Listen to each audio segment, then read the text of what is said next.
I want to talk to you about diversity in vendor and defense in depth. Let's go.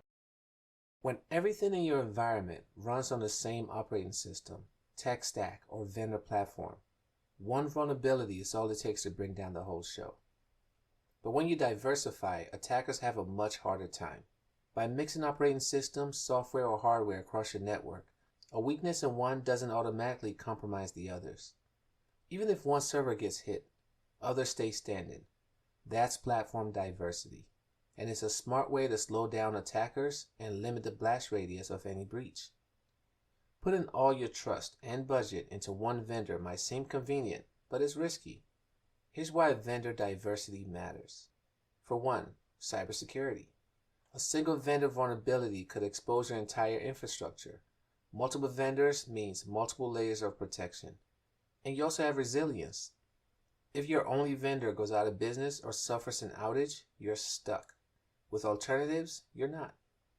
And you have innovation. Each vendor brings something different to the table.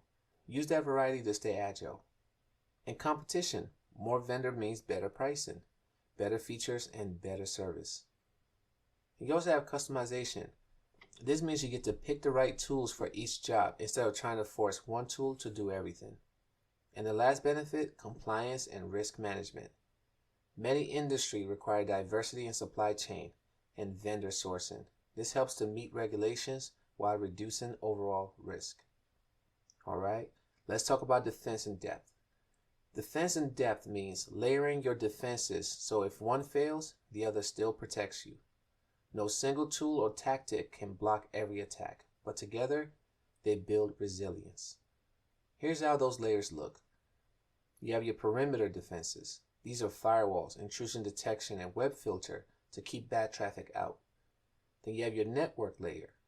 These are defenses like segmentation, access control, and traffic monitoring to limit lateral movement.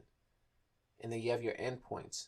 You can arm those with antivirus, device hardening, and patching to stop threats at the source. And then you have your identity and access management. This is where you want strong authentication, and role-based access help to ensure the right people get in. And then you have your users. You can arm them with training so that they can help catch phishing and social engineering attacks before the damage is done. And you have your processes. You want clear incident response plans to make sure your team can react fast when things go wrong. All right. And you want to have multi-cloud strategies. A multi-cloud setup spreads your data and apps across multiple cloud service providers like AWS, Azure, and Google Cloud. Why do you want this?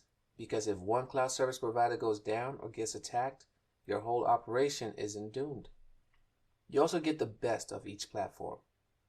Use one for security feature, another for performance, and another for cost-effective storage and analytics.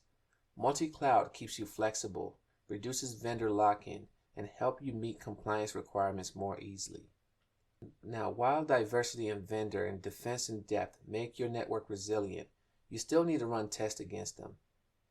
Having a detailed, in-depth disaster recovery plan in place is critical. You don't want to find out your disaster recovery plan doesn't work until during a disaster. That's where documentation, planning, and testing comes into play. You want to make sure all the appropriate stakeholders are included in your plan.